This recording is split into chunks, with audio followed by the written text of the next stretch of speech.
Guys, we just had a song from the Buskers called the Mini Minotaur, and the next SCP is called the Minotaur's Tail. Oh. What a coincidence. It's meant to be. It's meant to be. This is a highly rated one. Very short though. You're currently viewing iteration D of the documentation for this entity. To view another iteration, reload the page after 60 seconds. Oh, it's one of those. Okay. Okay, so Eleanor's time was almost up. She could feel it. She was waiting for it to end. She wasn't in pain per se. It was just a feeling she had, like she was past her expiration date, like she was living on someone else's. Actually, you know what? Maybe let's see if I can get iteration A.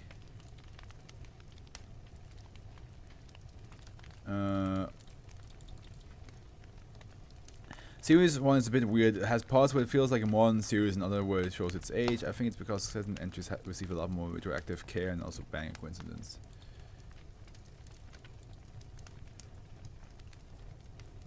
Come on. I'm pretty sure 60 seconds had passed.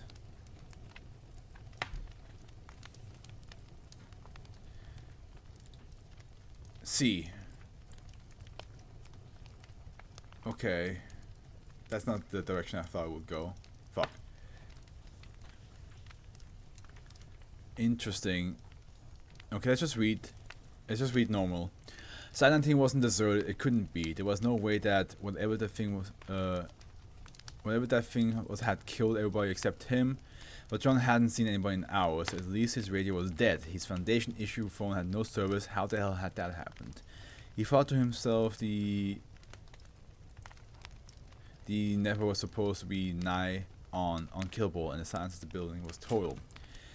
The other iterations are just different stories, but with the same article. Gotcha. How many iterations are there? It took a while for John to find a single survivor. Leaning against a wall, John wasn't a medic, but looking at those legs, he didn't think there was any chance of fixing that. Both femurs broken, looked like they were broken with a baseball bat. Bleeding from a head wound that had probably come from the same source. With of the last energy he had left, the man turned towards John. Item number. He wheezed before hacking up blood from someplace deep. SCP-1893, John replied, grabbing a hold of his hand. Object class Euclid. Special containment procedures.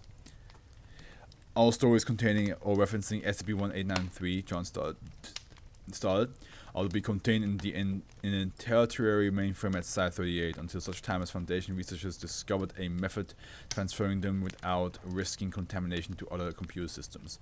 Multiple redundant stories are to be kept on the mainframe at all times. Should SCP-1893 begin displaying aggressive or otherwise unusual behavior, additional news stories written in the style used by SCP-1893 are to be downloaded onto the computer. Hard copies of all stories before and after SCP-1893 infestation are to be kept in the Director's office in a triple locked safe. No other copies are to be kept in any other location, in any other form, to avoid possible contamination. To whatever extent possible, discussion of SCP-1893 is to be restricted to non-electronic means, and references to items number SCP-1893 are to be prohibited on any Foundation server or computer other than the one mentioned above. The other man nodded, appearing to understand John's words better than he would have thought possible. If it were John, he would have been seeing if that pistol beside him had any working rounds left. But the man seemed determined to continue. Description, he said, straining to keep his voice calm. John would play along. SCP-1893 is an incomplete understood phenomenon, believed to be electronic or digital in nature. The phenomenon has demonstrated at least a primitive sort of intelligence in the form of adapting to new environments and avoiding inhospitable ones, and rudimentary ability to communicate with Foundation researchers, albeit indirectly. It is not known whether the entity is sapient or even sentient. A roar echoed down the halls, the roar of the beast responsible for this massacre. It couldn't be described accurately as a voice in any human sense, because whatever this thing was born as, it was no longer recognizable as the same sort of being that John was. John heard another voice, this one human. The beast had found some prey. The voice rose in volume and pitch, going through the 5 stages of death in a matter of seconds. But the creature couldn't be denied, couldn't be bargained with, and you didn't have any time for anger or depression. It didn't care if you accepted it or not. The sound of crunching bones crashed down the hallway, mixed with screams. Both stopped with a certain finality, accompanied by the sound of a feet fading in the distance. John knew there wasn't much time. SCP-1893's principal trait is its mimetic quality. It's impossible to perceive, interact with, or discuss the entity except through fictional narratives. Specifically, any electronic message referring to SCP-1893 will be altered by the entity into a post-passage of variable length, tone, or content. However, messages altered by SCP-1893 will always have certain constant qualities. First, the content of the original message will be left intact, replacing any dialogue between characters in the story. Second, stories will often contain between 2 to 3 characters, while the dialogue between them will remain constant. The setting and tone of the characters and the surroundings are believed to often reflect SCP-1893's mood at time of access. Third, components of the story plot may change depending on whether or not SCP-1893 can determine the identity of the reader, though researchers have been unable to detect a pattern in the modification to date. The element briefing became ragged. John knew he didn't have much time.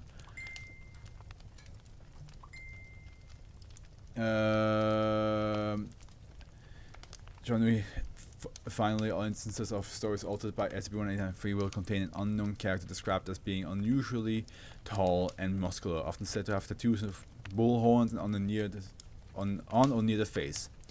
The extent to which this character interacts with the others is often indicative of SCP-1893's level of aggression at that moment.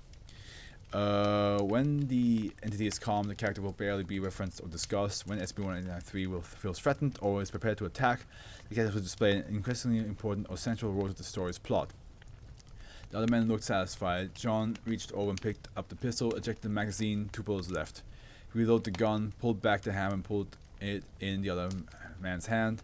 There was nothing else either of them could do at this point, and John wasn't carrying around a better way of dying than that. John stood up and began to walk. The gun in the other man's hand went off. John was amazed initially by how loud it was in the narrow hallway. Then he was amazed as he felt himself slump into the ground, blood spilling down the front of his shirt through the bullet hole. He couldn't feel the gunshot, yet knew the pain would be there soon. Worse yet, he heard the roaring again, coming towards him this time. Addendum, hey, the man behind him said in a much calmer voice than John had expected. John heard the sound of enormous feet coming closer and closer to him and saw no point in stopping the game now. Though no effort undertaken to date has succeeded in fully containing SCP-1893, John said, losing his blood rapidly, all evidence suggests that the Foundation's decision to classify the entity as such has caused it to adopt this as its name and react specifically to any mention of that item number in electronic media. John could see the creature now, slumbering closer to both of them. The head was just recognizably human, enough for John to almost mistake the creature for one. The twin horns tattooed on either side of the forehead wrinkled as his face shifted into a rictus of excitement, almost glee at seeing new prey. It began running toward the prostrate figures. John kept talking, hoping to distract himself. Assuming this to be true, a theoretical plan has been devised in the event of determination of SCP-1893 should become necessary. According to this plan, Foundation personnel would first... The gun's last round went off behind him. Whoever the other man was, he had chosen the easy way out, leaving John here to distract the predator. A brilliant move, if a bit heartless. The Minotaur reached John before he could finish his last words, rushed out like a prey before death. The beast smashed John's jaw to splinters with the first swing. There's iteration A, B, C, D, and E. Each is a different genre, I think. Dear Joker, heartwarming comedy, action, horror, I think. There's also an iteration F, which is, well,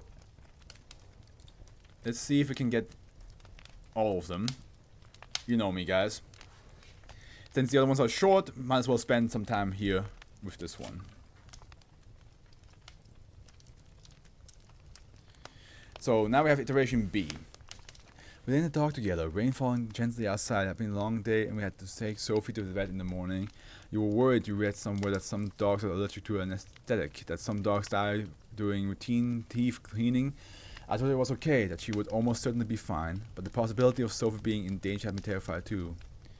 We just tried to talk about other things, about anything else. Iteration F is just porn. As in like a video or text, because if it's video then of course we will try to avoid it. Because we don't want, like, you know, Twitch to fucking get me killed. Item number? I heard you mutter. SCP-1893, I replied. Object class? Euclid. You answered sleepily. I didn't know how to respond, so I changed the subject. special containment procedures. All stories containing text. Okay, all stories containing or referencing to contain such method without risking contamination of the computer system. You said multiple redundant stories have to be kept on mainframe. So that's pretty much like the same part, right? Requested for additional stories and other copies are kept subject to non-electronic means. Description. I began to reply. SCP-1893 is an incomplete understood phenomenon believed to be electronic or digital in nature. That's the same we just read. It is not known whether the entity is sapient or sentient. You got so angry as soon as I said that. You were always so stubborn, even when it wasn't necessary. Sometimes it was what I loved about you. Sometimes I really just wish you listened to reason. I went out. What kind of name is Sophie for a pet, though? Hey, there's some people that go. There's some people that call the pet David. I went out in the kitchen to get a glass of water. As the light from the bridge lit up the corners of the living room, I looked at the home we built together. The leather couches your mother got free from this side of the road. The television I got for Christmas, almost decades before. The shelves are full of books full of both of our books mingled together. We had a family, you and I and Sophie, in a place we could call home. Turning around, I walked past the man in the corner in the bedroom, convinced that there wasn't any need to fight. Not tonight. I mean, if a man were to yell at Sophie in the park, I'd get worried. I mean, if a man were to yell Sophie in the park, you think maybe that's like his daughter, and you'd be like, oh shit.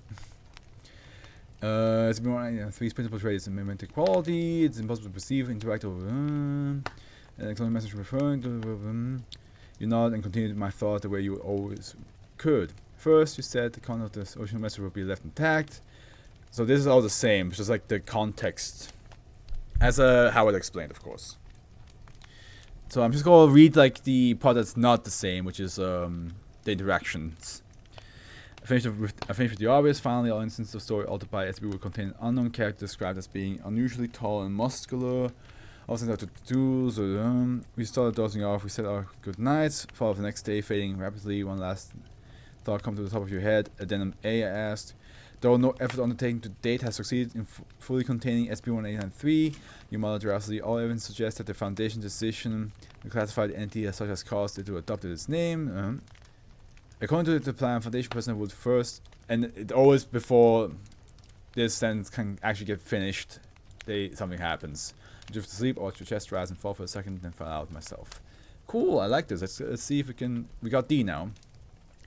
And those time was almost up. She could feel it. She was just waiting for it to end. She wasn't in pain per se. It was just the feeling she had, like she was past her expiration date, like she was leaving on someone else's time. Catherine, you rushed into the room, and I hoped she would arrive before the end. Catherine stroked Eleanor's hair.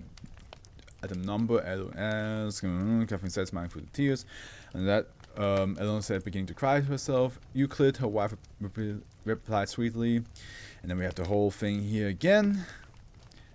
Eleanor laughed. Catherine's senses of humor always worked on her description. It is kind of funny that like somebody would like just explain an SCP, and then it's like Eleanor laughed. Catherine's sense of humor always worked on her. Catherine wiped away her tears and sniffed. Yeah. Eleanor began coughing violently at that. The tumor in her lungs didn't let her do much else. Many days, a thin trickle of blood seeped from the corner of her mouth. Catherine pushed the button to call the nurse, yelled for help, even ran out into the hallway to try to find the large man waiting outside when she walked in. Nobody was there now. The coughing, so there's always the large man with the bullhorn tattoos. Nobody was there now. The coughing wounds wound down. Eleanor spat into the bedpan, the way she had always hated doing in front of Catherine, too unladylike she had said, but now she only mentioned for Catherine to continue. Catherine didn't know what else to do but comply, and then depending on his mood. So like basically the mood is like whatever like genre this SCP feels like following. Like if he's like feeling romantic, then he thinks of a romantic scene like this, or like melancholy, like stuff like that, you know.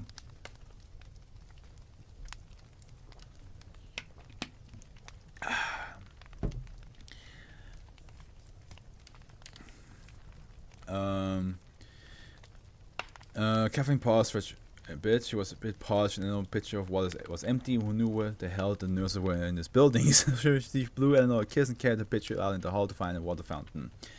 And it was tired, so tired it felt like she had been awake for so long. Addendum A, she muttered loudly to herself.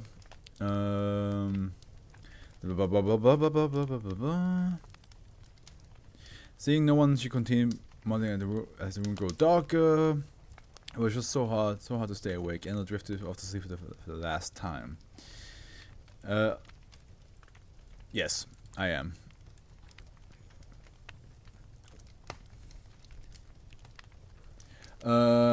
Iteration A. So we got D, C, B, and A now. So E and F are the only one left. This round of interrogation was simply too much for Agent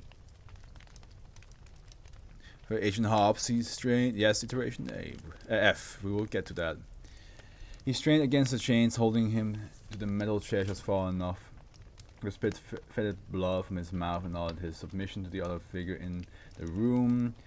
He was all but blind from the swelling around his eyes. The interrogator smiled at the number. Hobbs heard his new master say through teeth filled into the points that the tattoos on his head in the shape of bull's horns flexed menacingly at his forehead. As his forehead wrinkled, Hobbs used to think of him as the Minotaur. Now he was just the master. And then we have Hobbs replied. His interrogator growled. The captor hissed, the tone of aggression returned to his gravelly voice. Hobbs fell over himself. Oh, okay, if we have to do special things, then we leave it alone. As quickly as was possible before he incurred his wrath once again. That's the same. Hobbs could just barely make out the image of his captor looking at Hobbs with a dark glare. Hobbs panicked for fear that he had inadequately satisfied his new master in spite of the totality of his submission. Master had to understand that he had submitted, didn't he? The other figure snorted as though... I mean, we could do it. We could still do it. The other figure snorted as though becoming convinced another beating wasn't worth the effort. Description: Hobbs finally heard his captor spit. Hobbs couldn't respond quickly enough. Yeah. Same thing. Hobbs' new master barked as a wordless tone of rage as the last sentence, as Hobbs knew he would. That was part of what kept Hobbs from telling him before. Not loyalty to the Foundation, but fear of the wrath of his captor. He was no longer mentally capable of being ashamed at how totally broken he was. All he wanted was to avoid more pain. But Master wouldn't be satiated with more humiliation, not this time, and Hobbs knew it. He turned his head in the hopes the first blow wouldn't catch him in the face, not that it would help. Hobbs felt the familiar sensation of a boot crushing into his upper ribcage, propelling the chair he was over. He tried to lift his head to keep it from slamming back into the concrete, but he was too dizzy to support himself. His interrogator kicked him again and again, the stomach, the face, the balls. Not the balls. Anything but there. The beating ended sooner than Hobbs had expected. He thought maybe that his captor wanted to show Hobbs both the stick and the carrot, both the presence and the partial absence of pain. It would work. It helped that he had stopped just short of breaking Hobbs' neck. The interrogator lifted Hobbs back into the seated position, straightened his head, and nodded for Hobbs to continue. Same thing. This one's a longer one. Snob persuaded him that he should owie. I think owie is a bit an understatement. Snob persuaded him that he should first Hobbs said, then we got the same thing again. The interrogator looked at Hobbs as though it was implied that he knew there was more. Hobbs was sweating, panting, terrified of the next part. And then we got that part again. The captain nodded thoughtfully as though considering his next words carefully. Right when Hobbs was almost sure that more blows were coming, he heard addendum A, and here we go. Hobbs sighed with relief once more, began to gibber giddily as his captor walked around behind him. And once again, right before he could finish, the Foundation personnel with first sentence, crack. Hobbs never felt the impact of the baseball bat on the back of his head. He was unconscious too quickly. Next 12 swings went equally unnoticed until what was left of his broken, shattered body lay limp against the chains holding him in the chair. Blood from the front of his head, which barely resembled a face, dripped and trickled into the concrete floor. His captor let the baseball bat fall from his hand and ring against the sticky ground before walking out the door. Okay, the last one that we need to get is E. It does seem to go up. It went from D to C last time. So we got... Hey, one of my friends got proposed to. Congratulations.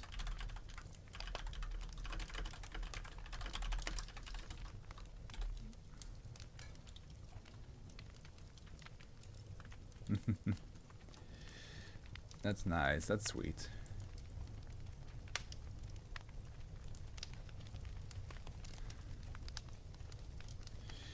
We got B. E. There we go. Perfect. You don't know who's more bored right now. You or the kid in front of you. On the one hand, you don't want to be here. On the other hand, she doesn't really want to be tutored either. He's not getting paid for it, but she's being way more annoying about it. You start again. I didn't know you asked. Hope she gets it right this time. Oh, so we're in a tutoring lesson. She looks at the scene as if the answer up there, then down at her notes. SCP-1893, she says after a half-minute pause. Good enough. Up to class, you continue. Hope you get that written down somewhere too. Oh, this is actually a little bit interesting because like it's not fully the same. Kita, no, you click up to class. You click. She responds again. Good enough. What do you mean good enough? It's just the answer, my man. You get paid whatever she passes them in class or not. Speaking to name procedures, you didn't figure she had a chance at this one, but she surprises you. She says the whole thing. My God, she might have a chance after all. Let's see if she could keep the stick running. Description. She was off to a good start at first. You say sensational, sentient. You say, but it's too late. She's lost. A knock at the door distracts her completely. Her baseball coach was there. Calls into the hall for a minute. You hear him yelling at her about something, probably baseball related, and thus virtually incomprehensible. Is that another thing that seems to be coming back all the time? Baseball? Does SCP-1893 have a thing for baseball? Because it's... Because I feel like, I believe almost all the stories had something with... Had baseball mentioned. It sounds like tapping or ramming from how loud it is. He's back against the wall again. It's what he does whenever he's mad. Old Bull, they called him. Yep, there we go. Half from his size, half because of the tattoos. Your 2T comes back into the room, sits down and sulks. You wait for her to calm down a bit, then prompt her to continue from where she left off. You can tell she was struggling, so you help out. First, the content of the original message will be Yep. And finally start all instances of... Finally, still, yep. Yep, she finished. There's one more section left anyway, then you both be able to leave. Addendum A, you prompt, she seems distracted, but you brought her into carrying out the rest of it. And he says the rest of it until Foundation Master was first. The pounding was right outside the door, and when the lights went out, well, you both scream as long as you can. Lights went out and they started just Scooby-Doo yelling. Okay. Should I be worried about the... Okay, just for the sake of it, I'm going to do this. And I'm going to read the first... sentence of the... of iteration F. And if it's too much, then yeah, we not.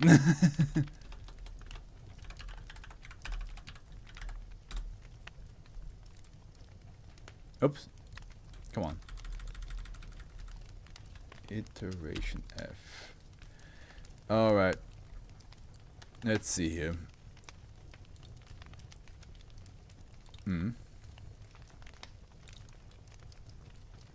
Okay.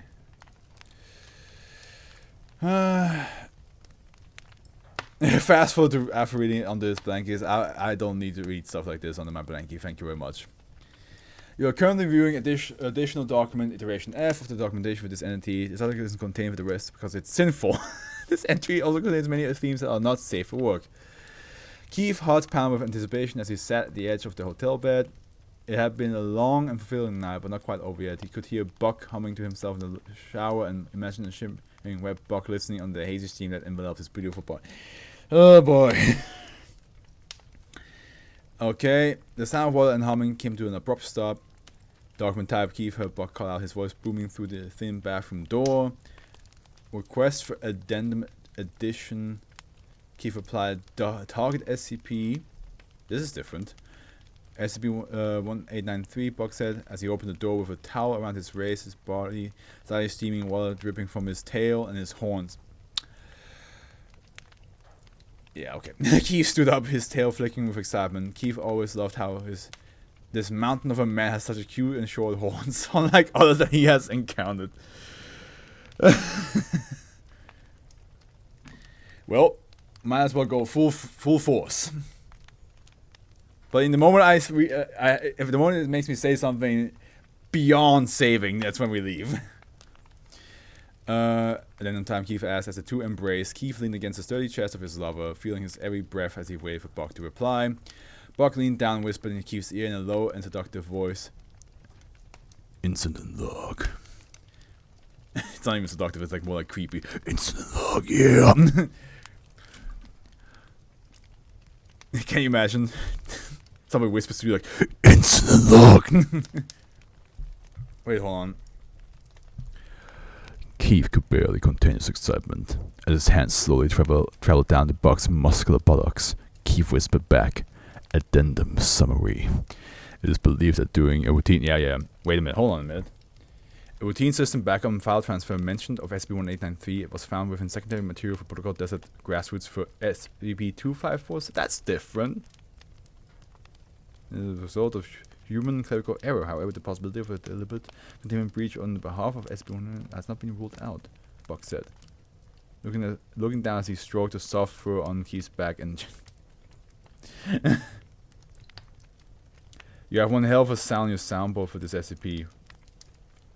What soundboard? However, due to the nature of SCP-2547, many new previously unknown effects of SCP-1893 have come to the light.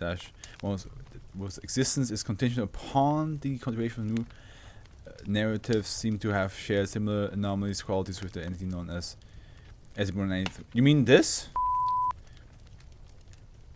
I mean, I'm not gonna use it on if there's. Oh, the sound that the bits activated. Well, you will have to buy the bits though.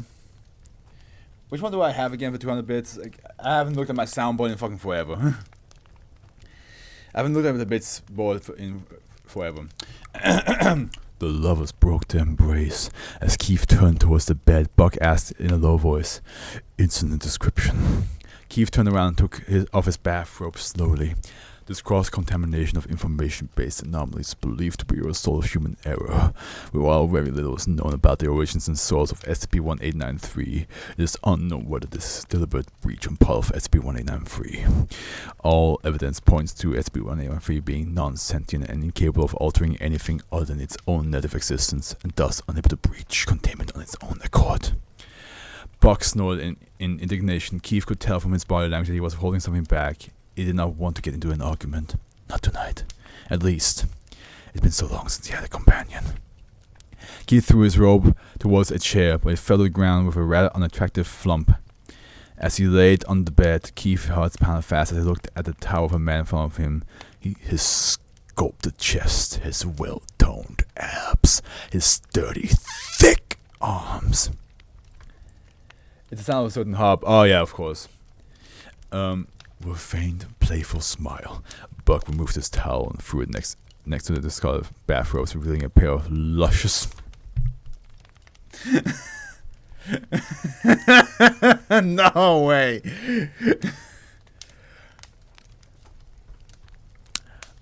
Some luscious cajones and a glistening quack the size of a baseball bat. Of course, the baseball bat is back again! This SCP has something with baseball, I tell you. Buck turned around and picked up a bottle of lube that had been sitting next to the television since last night. The newly created narratives between SCP-1893 and 2547, narratives collectively now named Calmer's narratives, displayed many new previously unknown effects of both anomalies. Buck said as he applied lube liberally on his as with other narratives in the original SCP-1893 file, any electronic message will be altered by the entity, the prose passage of variable length, tone, or content with certain constant qualities. You know, there's really nothing stopping us from stopping. Well, are you uncomfortable? Are you uncomfortable with two humanoid animals having fucking time? Are you not comfortable with this?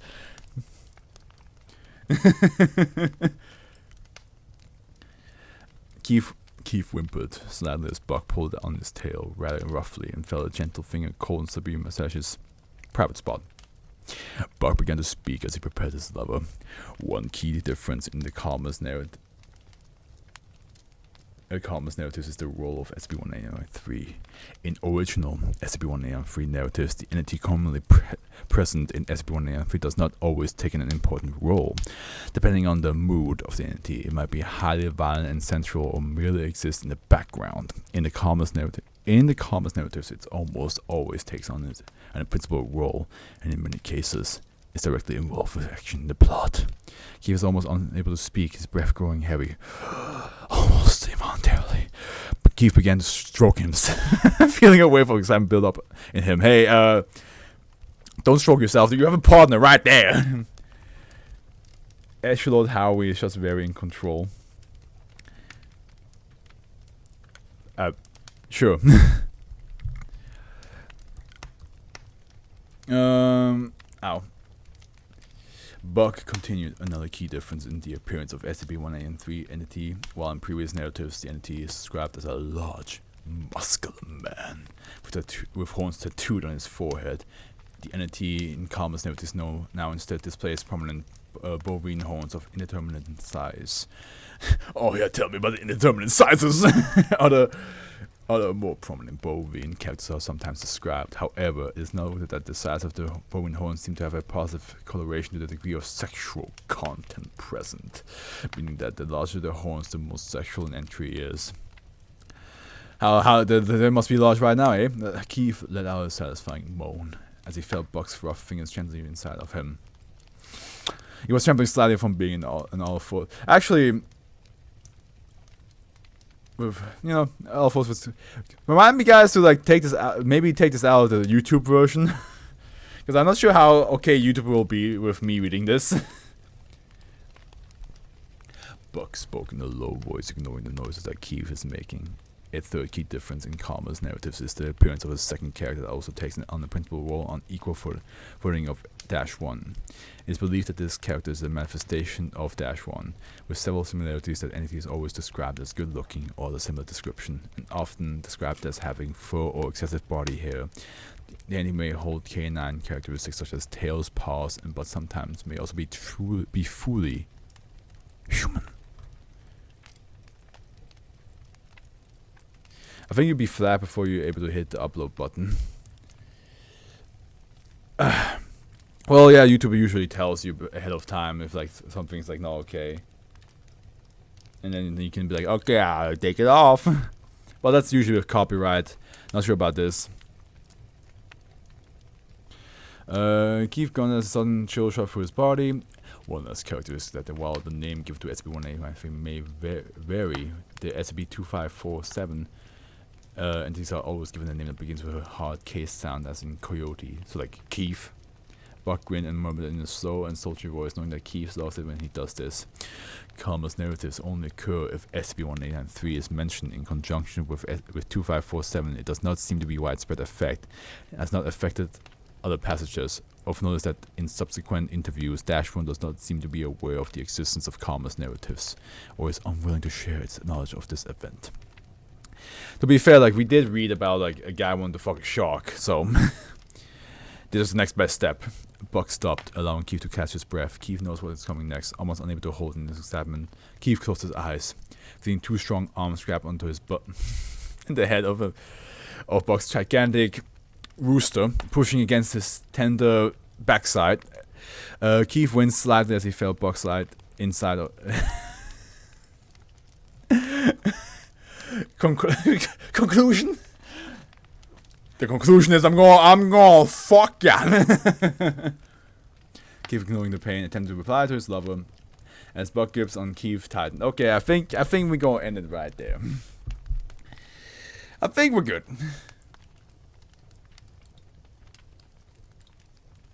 I think we're good. Okay then. Alright. That was fun. But let's not risk it. Let's not risk it all. For a side story of an SCP